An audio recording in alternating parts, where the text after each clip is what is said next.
Hi guys, welcome back. If you're new here, I'm Sandy, and today I wanted to focus a little bit on a mindset reset today with you guys. So for me, this is one of the most important and crucial things for mental health, but also for physical health.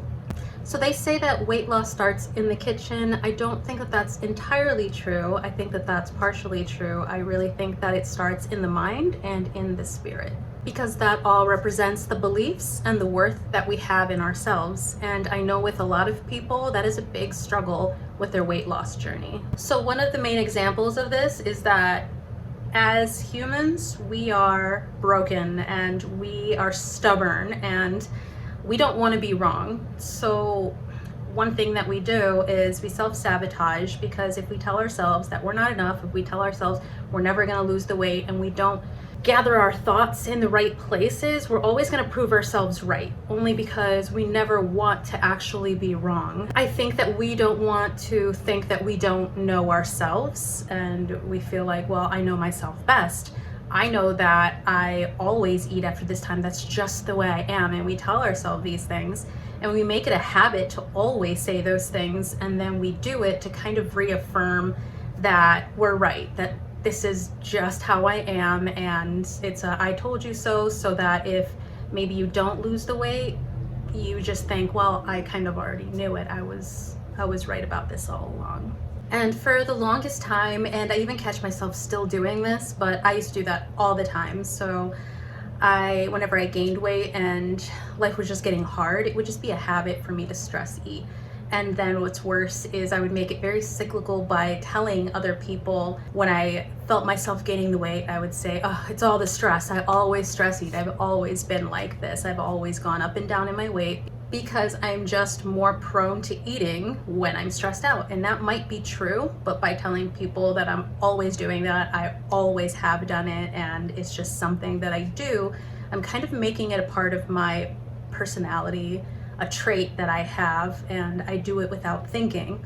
Now, when I've told people that I'm just someone who's always on time, even when I wasn't, I noticed that it was more important for me to be getting out the door and making sure that I made that 100% true. So I realized that I needed to be doing that with my weight loss journey as well. I'm just somebody who needs to work out. I'm just somebody who needs to do physical activity. I maybe don't go overboard and say I'm the healthiest person alive, but I do make little tiny changes. So what are some patterns that you do, and what are things that you tell yourself? Tell me down in the comments below. I would be interested to hear those and see if any of those align with each other, and maybe just kind of see how you can either change or tweak them. So these aren't larger than life things that you need to be changing and telling yourself. Start with the little things. I just love drinking water. I don't drink pop, I drink water. I'm somebody who loves walking. I'm somebody who loves to exercise with others. So everything that has a negative connotation of your character, I don't meal prep. I don't know how to meal prep. I don't have time to meal prep.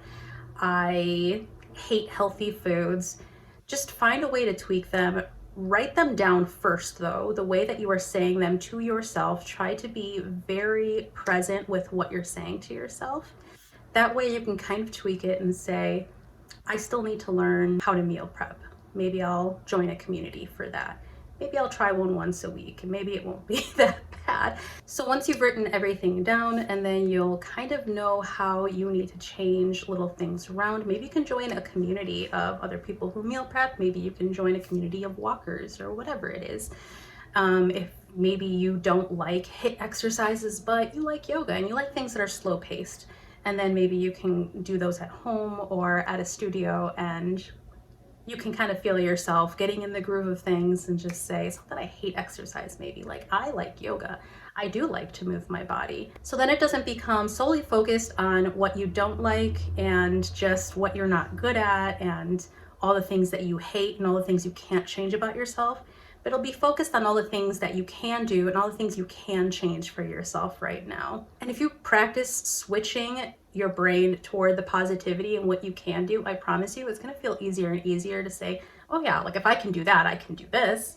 And it's just gonna give you a bit more push and momentum and feeling like you can get things done and accomplished and like you can reach your goals. And it just kind of breaks things down into steps of things that maybe you need to work on and things that you can revamp about yourself in an easy way. Okay, so some things that I've heard from other people, and including myself and even like my coworkers and just a bunch of people, I can't get over this hurdle, right?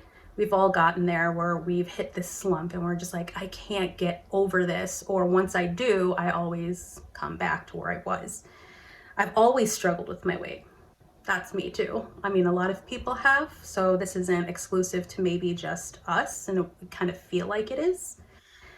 I can't trust myself. Left to my own devices, I can't trust myself to eat right. I can't trust myself to exercise. So again, this is where a community is fantastic for something like that. I don't have time to make healthy meals, and these are all things that are valid points, although we make time for things that are important. Our bodies are our temples, and we need to be nourishing ourselves so that we can get throughout the day, so that we can take care of our children, our husbands, and just feel so energized with all of it. So the truth is, in each struggle, I didn't start improving with my weight loss journey until I changed the way that I thought about weight loss and myself, until I legitimately believed that I could do it. And you can absolutely do it too. I believe in you. Thank you guys so much for watching this video. I'm going to be making more like this, so don't forget to subscribe for yummy recipes and videos on how you can live healthy on the inside out. We can do this together. I love you guys. I appreciate you. I'll see you on the next video. Bye.